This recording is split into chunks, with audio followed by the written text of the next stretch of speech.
Welcome back to clean news Rajasthan. चलिए देखते हैं राजस्थान की 15 फटाफट बड़ी खबरों को। 6 अप्रैल को जयपुर में लॉन्च होगा कांग्रेस का चुनाव घोषणा पत्र। लोकसभा चुनाव में कांग्रेस का घोषणा पत्र इस बार राजस्थान के जयपुर से लॉन्च होगा। कांग्रेस की राष्ट्रीय अध्यक्ष मल्लिकार्जुन खड़गे, पूर्व अध्यक्ष सोनिया गांधी और राहुल गांधी 6 अप्रैल को कांग्रेस के चुनाव घोषणा पत्र को लॉन्च करेंगे। तीनों नेता जयपुर में चुनावी सभा को भी संबोधित करेंगे। लोकसभा चुनाव में इस बार सोनिया, राहुल और खड़गे की यह पहली चुनावी सभा होगी। कांग्रेस वॉर रूम में सोनिया गांधी की सभा की तैयारियों को कल पीपीसी में अहम बैठक हुई। 6 अप्रैल के दिन वह लोकसभा चुनाव के लिए कांग्रेस का घोषणा पत्र जारी करेंगी। पुलिस कर्मियों के अवकाश पर रोक, पीएचक्यू ने जारी किया आदेश। राजस्थान में लोकसभा चुनाव के मद्देनजर पुलिस कर्मियों के अवकाश पर रोक लगा दी गई है। पुलिस मुख्यालय ने आदेश जारी कर दिए हैं। एडीजी कानून व्यवस्था ने आदेश जारी किए हैं। उल्लेखनीय है कि राजस्थान पुलिस ने आगामी लोकसभा चुनाव की तैयारियों के तहत राज्य में केंद्रीय सशस्त्र पुलिस बल की 25 कंपनी तैनात की है। साथ ही पुलिस ने सुरक्षा बलों के साथ मिलकर फ्लैग मार्च शुरू कर दिया है।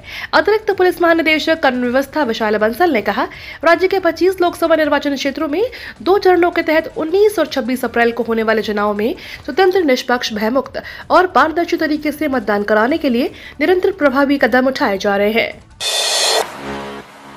राजस्थान की 10 हॉट सीटें जहां दांव पर लगे हैं सीएम।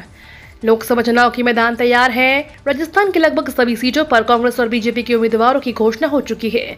करीब 10 सीटें ऐसी हैं जहां सीएम, 2 पूर्व सीएम, लोकसभा स्पीकर और केंद्रीय मंत्रियों की साख दांव पर है। कुछ सीटें ऐसी हैं जहां निर्दलीय उम्मीदवारों ने मुकाबले को दिलचस्प बना दिया है।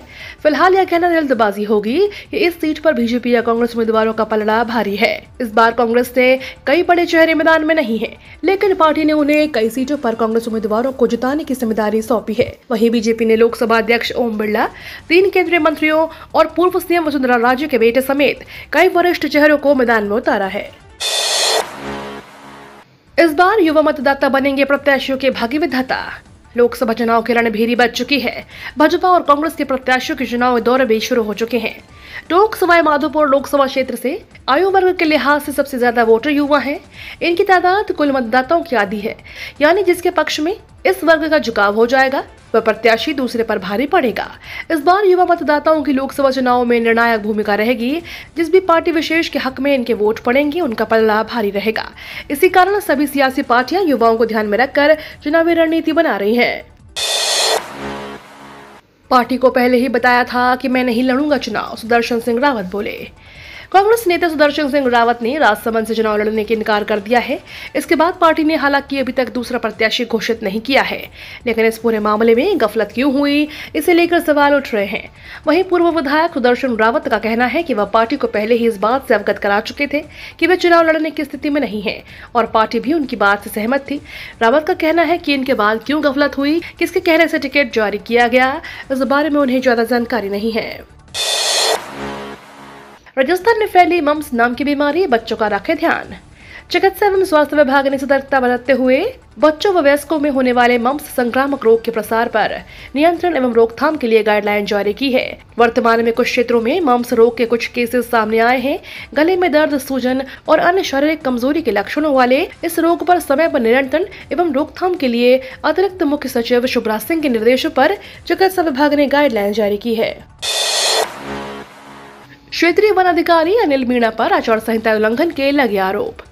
राजस्थान के करौली जिले के सपोटरा में आचार संहिता की उल्लंघना का मामला सामने आया है। वहीं जिला निर्वाचन अधिकारी नीलाभ सक्सेना के आदेश भी बेअसर साबित हो रहे हैं। क्षेत्रीय वन अधिकारी अनिल मीणा पर आचार संहिता के नियमों को ताक पर रखकर मनमर्जी से आदेश जारी करने के आरोप लगे हैं, जिसकी लिखित शिकायत चुनाव आयोग को भेजी गई है। शिकायत में बताया गया है कि रेंज सपोटरा में अनिल मीणा ने राजस्थान सिविल सेवा अपील अधिकरण के आदेश पारित होते ही 21 मार्च को मध्याह्न पश्चात रेंजर के पद पर बिना सक्षम अधिकारी अनुमोदन के कार्यभार एज्यूम कर लिया। साफ सफाई को लेकर चिकित्सा विभाग का बड़ा फैसला। प्रदेश के सरकारी अस्पतालों में साफ सफाई को लेकर चिकित्सा एवं स्वास्थ्य विभाग गंभीर है। अस्पतालों में साफ सफाई को लेकर QR कोड सिस्टम को लागू नहीं किए जाने पर 8 मेडिकल कॉलेजों के प्रिंसिपलों को नोटिस दिए जाने के बाद अब 1 अप्रैल से प्रदेश के सभी मेडिकल कॉलेजों से संबद्ध अस्पतालों में QR कोड आधारित सफाई व्यवस्था अनिवार्य रूप से लागू करने के आदेश जारी कर दिए हैं। इसके साथ ही 5 अप्रैल तक इसकी पालना रिपोर्ट करवाना अनिवार्य होगा। जोधपुर लोकसभा निर्वाचन क्षेत्र के लिए नामांकन पत्र का कार्य शुरू। जोधपुर संसदीय क्षेत्र के लिए कल से चुनाव की लोक सूचना जारी होने के साथ ही अभ्यर्थियों द्वारा नाम निर्देशन पत्र प्रस्तुत करने का कार्य शुरू हो गया है। हालांकि पहले दिन एक भी नामांकन प्रस्तुत नहीं किया गया। नामांकन पत्र 28 मार्च से 4 अप्रैल तक रिटर्निंग अधिकारी के समक्ष जिला कलेक्टर एवं जिला मजिस्ट्रेट जोधपुर गौरव अग्रवाल को प्रस्तुत किए जा सकेंगे। गौरव अग्रवाल ने बताया कि 28 मार्च से 4 अप्रैल तक सुबह 11 बजे से दोपहर 3 बजे तक नाम निर्देशन पत्र प्रस्तुत किए जा सकेंगे। 31 मार्च व 1 अप्रैल को सार्वजनिक पराक्रम अवकाश रहेगा। इन 2 दिन नाम निर्देशन पत्र नहीं लिए जाएंगे। राजस्थान में इन इलाकों में आंधी, तूफान और बारिश को लेकर अलर्ट जारी।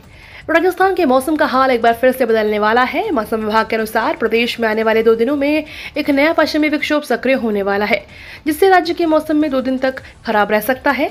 मौसम विभाग का कहना है कि उत्तर पश्चिमी और पूर्वी राजस्थान के कई जिलों में 2 दिन तक आंधी, तूफान और बारिश की संभावना बनी हुई है। इसके अलावा कुछ जगहों पर ओले पड़ने को लेकर चेतावनी जारी की गई। इन सभी को लेकर येलो अलर्ट भी जारी हुआ है। राजस्थान में पहले चरण की 11 सीटों पर सीधा मुकाबला। राजस्थान में लोकसभा चुनाव को लेकर बिसात बेच चुकी है। प्रदेश में पहले चरण की 12 सीटों पर नामांकन प्रक्रिया पूरी हो चुकी है। 12 में से 11 लोकसभा सीटों पर भाजपा उम्मीदवारों का कांग्रेस और उसके सहयोगी दलों ने 1-2 उम्मीदवारों से सीधा मुकाबला है। लेकिन दौसा लोकसभा सीट पर कांग्रेस को झटका लगा है। यहाँ कांग्रेस ने हाल ही में शामिल हुए नरेश मीणा ने टिकट नहीं मिलने पर निर्दलीय नामांकन दाखिल कर दिए हैं। ऐसे में दौसा सीट पर त्रिकोणीय मुकाबला देखने को मिलेगा। एम्स INISS 2024 के लिए आवेदन शुरू। अखिल भारतीय आयुर्विज्ञान संस्थान ने एम्स जुलाई 2024 सेशन के लिए आवेदन प्रक्रिया शुरू की गई है। जो भी उम्मीदवार राष्ट्रीय महत्व संस्थान सुपर स्पेशलिटी प्रवेश परीक्षा के लिए आवेदन करना चाहते हैं, वे एम्स की आधिकारिक वेबसाइट के माध्यम से अप्लाई कर सकते हैं। आधिकारिक नोटिस के अनुसार ऑनलाइन पंजीकरण की अंतिम तिथि 10 अप्रैल तक है। आवेदन की स्थिति और अस्वीकृत आवेदन की जाँच 13 अप्रैल को की जा सकती है। राजस्थान में इन योजनाओं का बच्चों को नहीं मिल पा रहा लाभ। प्रदेश के सरकारी स्कूलों में अध्ययनरत हजारों विद्यार्थियों को कई सरकारी योजनाओं का लाभ नहीं मिल पा रहा है। कारण यह है कि उनके आधार का प्रमाणीकरण नहीं हो पा रहा है।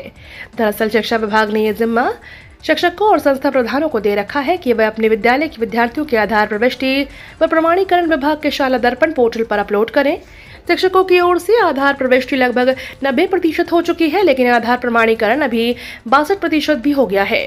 विद्यार्थियों के लिए आधार कार्ड में संशोधन करवाने का काम अभिभावकों का है, लेकिन अभिभावक इनमें रुचि नहीं दिखा रहे हैं, जिसके कारण प्रमाणीकरण का आंकड़ा पूरा नहीं हो पा रहा। ऐसे में सरकार की ओर से विद्यार्थियों के लिए लागू की गई योजनाओं का उन्हें पूरा लाभ भी नहीं मिल पा रहा है।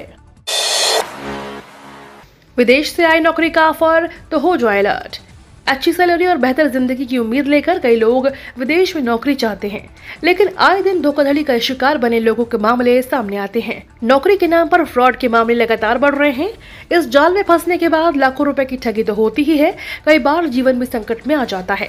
ताजा मामला कई दर्जन भारतीयों को अच्छी नौकरी का झांसा देकर रूस भेजने का आया है। यहाँ से सिक्योरिटी गार्ड जैसी नौकरी का लालच देकर रूस भेजा गया। वहां पहुंचने पर लोगों को जबरन रूस की सेना में भर्ती करके यूक्रेन बॉर्डर पर लड़ने भेज दिया गया। इसमें कई लोगों की जान भी जा चुकी है। अंतरिक्ष में स्टार्टअप की मदद से उपग्रह भेजने की तैयारी। अंतरिक्ष जगत के स्टार्टअप स्काई रूट ने गुरुवार को विक्रम 1 रॉकेट के चरण 2 का सफल परीक्षण किया। कंपनी को इस साल के अंत में एक उपग्रह को कक्षा में स्थापित करने की उम्मीद है। कंपनी के मुताबिक विक्रम 1 प्रक्षेपण यान के चरण 2 को कलाम 250 कहा जाता है। यह हाई पावर कार्बन मिश्रित मोटर है जो रॉकेट को वायुमंडलीय चरण से बाहरी अंतरिक्ष में ले जाएगा। कलाम 250 का परीक्षण आंध्र प्रदेश के श्रीहरिकोटा में भारतीय अंतरिक्ष अनुसंधान संगठन के सतीश धवन अंतरिक्ष केंद्र में हुआ। ये तो थी राजस्थान की बड़ी खबरें। रोजाना सबसे पहले अपडेट पाने के लिए क्लीन न्यूज राजस्थान को अभी सब्सक्राइब करें।